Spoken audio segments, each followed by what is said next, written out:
Hello students, welcome to our channel. आज हम पढ़ने जा रहे हैं फ्रॉम ट्रेड टू टेरिटरी का थर्ड पार्ट, जिसमें हम देखेंगे East India Company begins trade in Bengal. Last video में हमने क्या पढ़ा था? लास्ट वीडियो में हमने देखा था east India company comes east. कैसे ईस्ट इंडिया कंपनी इंडिया में आती है ट्रेड करने के लिए, और अलग अलग यूरोपियन कंट्रीज़ के बीच ट्रेड वॉर्स होते थे कंपटीशन होने की वजह से। आपस में वो एक दूसरे का गला काट देते थे। जो कभी दोस्त हुआ करते थे वो दुश्मन बन गए। वो हमने लास्ट वीडियो में अच्छे से डिस्कस किया है। अब ये वीडियो में हम पढ़ने वाले हैं कि ईस्ट इंडिया कंपनी ने कैसे ट्रेड जो है वो बंगाल में शुरू कर दिया, बिजनेस कैसे करना शुरू कर दिया उन्होंने। तो सबसे पहली बात ये है कि कंपनी ने फर्स्ट फैक्ट्री कब एस्टैब्लिश करी? 1611 में, और वो जगह का नाम है मसूलीपट्टनम, जो कि आंध्र प्रदेश में है। और दूसरी फैक्ट्री 1612 में एस्टैब्लिश करी, जो कि सूरत में है। अब ये फैक्ट्री एस्टैब्लिश करने का मतलब क्या हुआ कि भाई अपना डाका डालना, अपना अड्डा जमाना। तो इन लोगों ने अपना डाका तो डाल ही दिया था बंगाल में, और ये नवाबों को बिल्कुल पसंद नहीं आया था। ये तो ऐसी ही बात हो गई कि कोई आपके घर के अंदर आके दादागिरी करे और आपको बोले कि भाई डाइनिंग टेबल यहाँ से हटा लो, ये सोफ़ा सेट ऐसे होना चाहिए, वैसे होना चाहिए, यानी कि दो ज्ञान की बातें आपको बांटे। तो वो बिल्कुल पसंद नहीं आएगा किसी को भी। अपने ही घर में आके कोई थोड़ी ना हमको बोल सकता है। तो ये राजा और नवाब्स को भी बिल्कुल पसंद नहीं आया था कि ये लोग उनके मैटर में इंटरफियर कर रहे थे। अब इसके बाद उन्होंने क्या किया? वेयर हाउसेज जो है वो सेट करना शुरू कर दिया। First factory of East India Company which worked as a warehouse and base for the workers, और वो कब एस्टेब्लिश हुआ? 1651 में। तो इन्होंने वेयर हाउसेज बनाना शुरू कर दिया। अब वेयर हाउस है तो वहाँ पे सारी चीज़ें स्टोर करके रखेंगे तो लेबर भी चाहिए, तो वहाँ पे वर्कर्स आते थे काम करने के लिए। तो ये हिसाब से धीरे धीरे उन्होंने अपनी ट्रेडिंग स्ट्रैटेजीज को बढ़ाना शुरू कर दिया था। अब workers were known as factors, workers को फैक्टर्स बोलते थे, और उसी से नाम आया है फैक्ट्री। ध्यान से समझो, वर्कर्स को क्या बोलते थे? फैक्टर्स, और उसी से नामकरण हुआ फैक्ट्री। अब जैसे जैसे ट्रेड बढ़ने लगा तो कंपनी ने क्या किया? कंपनी ने मर्चेंट्स को बहला फुसला के फैक्ट्री के पास में ही सेटल करना सही समझा। अब ट्रेड एक्सपांड हो रहा है, उनका बिजनेस बढ़ रहा है, तो मर्चेंट जो लोकल मर्चेंट्स थे, लोकल ट्रेडर्स थे, उनको बहला फुसला के अपनी बातों में उतार के उन्होंने क्या किया? फैक्ट्री के पास सेटल करना शुरू कर दिया। फिर क्या हुआ आइए देखते हैं। अब 1696 की ये बात है, fort settlement. It began a fort around the settlement. अब उन्होंने पहले तो वेयर हाउसेज बनाना शुरू किया, फैक्ट्री बनाना शुरू किया। अब राजा और नवाब्स कुछ बोल नहीं रहे हैं, इसका मतलब ये थोड़ी है कि आप कुछ भी बनाना शुरू कर दोगे। फिर उन्होंने फोर्ट्स बनाना भी शुरू कर दिया साथ साथ में। यहाँ तक ही बात खत्म नहीं हुई। 2 साल के बाद 2 years later, the company gained zamindari rights over 3 villages by bribing Mughal officials। जैसे यहाँ पे आप देख सकते हैं, ब्राइबिंग का मतलब है कि वहाँ पे उसको लाच देना, है ना, लालच देना। तो यहाँ पे आप देख सकते हैं कि कैसे ये पैसे लेकर काम कर रहा है। तो उसी तरह ईस्ट इंडिया कंपनी ने क्या किया था? जमींदारी राइट्स लेने के लिए जो मुगल ऑफिशियल्स थे उनको ब्राइब करना शुरू कर दिया था। उनको पैसा देके फोड़ लेते थे कि भाई हमारा ये काम कर दो, हमारा वो काम कर दो, और उनको बातों में उतार कर उन्होंने ज़मींदारी राइट्स ले लिए थे 3 विलेजेस के। अब उसमें से एक विलेज है कालीकट्टा, जिसको आज हम कोलकाता के नाम से भी जानते हैं। तो आप समझ सकते हो ना, ये जो ब्राइबिंग वाला पार्ट है वो ऐसा नहीं है कि अभी से है, पुराने ज़माने से चलते आ रहा है। और मुग़ल ऑफिशियल्स को ही क्यों ब्राइब किया? क्योंकि हर बच्चा जानता है कि मुग़ल एम्पायर जो है वो पावरफुल था, एंड मेजॉरिटी ऑफ एरिया पे मुग़ल एम्पायर का रूल था, मुग़ल एम्पायर डोमिनेट करता था। ये आपने पहले 7th स्टैंडर्ड में पढ़ा है। तो ये हिसाब से ब्राइबिंग करके उन्होंने ज़मींदारी राइट्स ले लिए। अब ज़मींदारी राइट्स लेने का मतलब क्या है? अब वो लोकल वहाँ से क्या कर सकते हैं? टैक्स कलेक्ट कर सकते हैं। ज़मींदारी राइट्स का मतलब जो भी वहाँ पीसेंट्स, फार्मर्स वगैरह होंगे विलेजेस में, टाउन्स में, उनसे वो क्या करेंगे? अब टैक्स कलेक्ट करेंगे। पहले भी टैक्स तो कलेक्ट होता था, लेकिन वो किसके पास जाता था? नवाब के पास। अब इनको ज़मींदारी राइट्स मिल गए, अब टैक्स किसके पास जाएगा? ईस्ट इंडिया कंपनी के पास। तो सोचो कि वो लोगों ने पैसे कमाने का कैसा अलग अलग रास्ता सोच लिया था, है ना। अब रिश्वत देकर तो ट्रैफिक रूल्स ब्रेक करने पर भी 100 का नोट दिखाने पर काम हो जाता है। तो यहाँ पे क्या चीज़ थी, मुगल ऑफिशियल्स क्या चीज़ थे, मुगल ऑफिशियल्स को भी इन्होंने फोड़ लिया अच्छे से। उसके बाद इनका औरंगजेब के साथ पल्ला पड़ गया भाई। औरंगजेब ने एक फरमान इशू कर दिया। अब ये फरमान क्या होता है, फरमान एक रॉयल ऑर्डर होता है ना। अब कंपनी ने राजा को बहलाना फुसलाना शुरू कर दिया, जैसे कि यहाँ पे आप देख रहे हैं। पहले तो उन्होंने लोकल मर्चेंट्स को अपनी बातों में उतार दिया, बहलाना फुसलाना शुरू किया। अब उन्होंने राजा को भी बहलाना फुसलाना शुरू कर दिया और औरंगजेब भी उसकी बातों में आ गया और उनको फरमान ग्रांट कर दिया कि इस चीज़ का ड्यूटी फ्री ट्रेड करने के लिए। अब ये ड्यूटी फ्री ट्रेड क्या होता है, ड्यूटी फ्री ट्रेड होता है कि भाई आपको टैक्स पे करना नहीं पड़ेगा।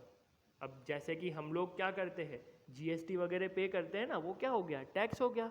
तो बिजनेस करने के लिए ईस्ट इंडिया कंपनी को अब टैक्स नहीं पे करना पड़ेगा। ड्यूटी फ्री का मतलब ये हुआ।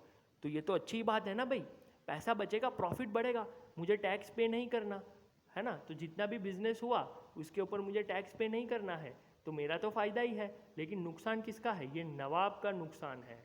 नवाब का नुकसान क्यों है भाई, नवाब या किंग का नुकसान इसीलिए है क्योंकि उनको पैसा नहीं मिल रहा है, सीधी बात है। अब ये फरमान का उन्होंने मिसयूज कर दिया। फरमान was misuse by company officials. कैसे कैसे इन्होंने इनका मिसयूज करना शुरू कर दिया। अब इसका मतलब ये है कि औरंगजेब ने उनको उंगली पकड़ने के लिए दी तो ब्रिटिशर्स ने तो उनका गला ही पकड़ लिया, है ना। कैसे पकड़ लिया, तो जो लोकल ब्रिटिश ऑफिशियल्स थे उन्होंने अपनी बीवी बच्चों के लिए बहुत सारे कपड़े जेवर सामान ले जाते थे, है ना, और उसके लिए टैक्स नहीं भरते थे। बोलते थे कि भाई हमें तो भाई औरंगजेब बाबा का ऑर्डर है, उनका फरमान है हमारे पास, हमें टैक्स भरने की ज़रूरत नहीं है। तो भाई ये तो इलीगल हो गया ना। और इसके अलावा जो लोकल ब्रिटिश ऑफिशियल्स थे वो लोग ये हिसाब से कपड़े, ज्वेलरी, प्रीशियस स्टोन्स, ये सारी चीज़ें भी बेचते थे और उनके ऊपर टैक्स पे नहीं करते थे। मैंने ले लिया, मान लो भाई मैंने क्या किया, मैंने जो है 50 ग्राम गोल्ड परचेज कर लिया, ठीक है, या 50 ग्राम गोल्ड ले लिया मैंने, और वो 50 ग्राम गोल्ड को मैं पर्सनल यूज़ के लिए क्या कर रहा हूँ, उसको यूज़ कर रहा हूँ, और मैंने पर्सनली उसको किसी को बेच दिया। अब वो 50 ग्राम का मैंने पर्सनली किसी को बेच दिया, अब ये भाई बोलेगा कि भाई टैक्स दो, बराबर, टैक्स दो। तो ये बोलेगा भाई हमारे पास तो फरमान है, किसका फरमान है, औरंगजेब का फरमान है, हम टैक्स वैक्स कुछ पे नहीं करेंगे, ठीक है। तो ये हिसाब से वो लोग करते थे। अब ये फरमान किसके लिए था, फरमान कंपनी के लिए था, ना कि उनके ऑफिशियल्स के लिए या ऑफिसर्स के लिए, बराबर है। तो कंपनी ऑफिशियल्स ने इनका मिसयूज़ करना शुरू कर दिया था। तो company officials were using this for personal purpose and refuse to pay tax, जैसे कि मैंने आपको अभी बताया। अब आगे क्या होता है, how trade led to battles. अब ये जो ट्रेड चल रहा था, बिजनेस चल रहा था, वो बैटल में कैसे कन्वर्ट हो गया।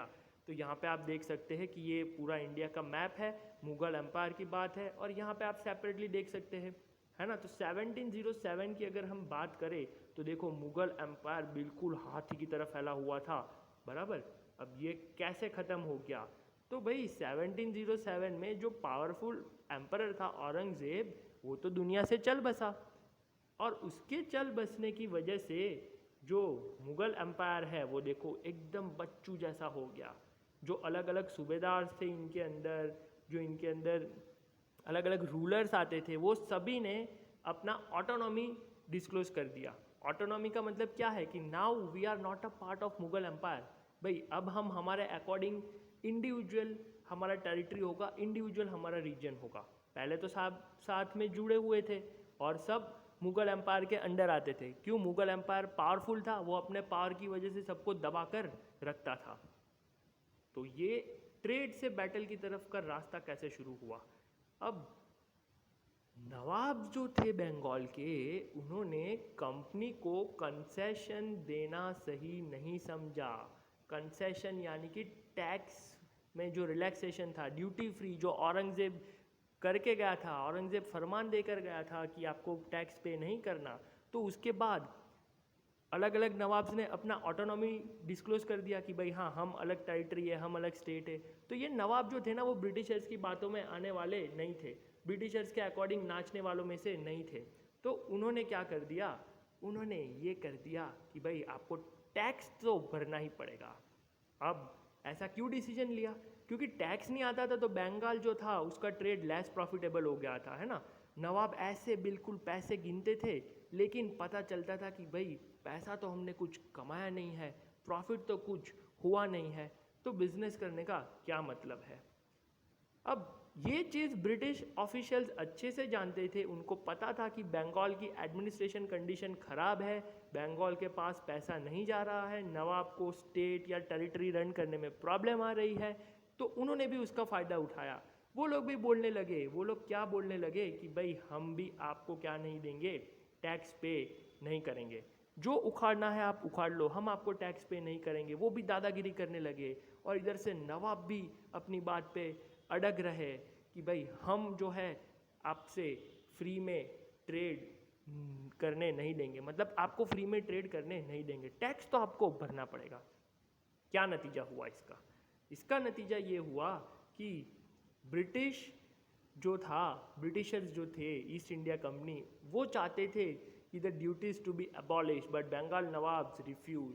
जो टैक्स लगाया जा रहा है, जो ड्यूटी लगाई जा रही है, हमसे जो टैक्स लिया जा रहा है, वो ब्रिटिशर्स चाहते थे कि वो रिमूव हो जाए, बट बंगाल नवाब चाहते थे कि भाई हम फ्री में थोड़ी ना कुछ करने देंगे, है ना, हम यहाँ पे आचार डालने तो बैठे नहीं है, हमें भी तो पूरा टेरिटरी चलाना है, तो टैक्स तो आपको देना पड़ेगा। इसकी वजह से क्या हुआ, दोनों में डिफरेंस ऑफ ओपिनियन हुआ, और ये डिफरेंस ऑफ ओपिनियन जब जब होता है तब क्या होता है, तब होती है लड़ाई। करेक्ट। तो इसी के साथ आज का हम सेशन एंड करते हैं, और ये लड़ाई कैसे हुई थी उसके बारे में हम देखेंगे नेक्स्ट वीडियो लेक्चर में। और हमारा नेक्स्ट जो टॉपिक होगा वो क्या होगा, the battle of Plassey.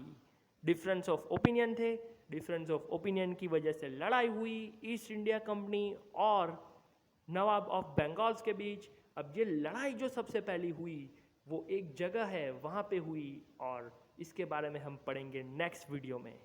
Fine.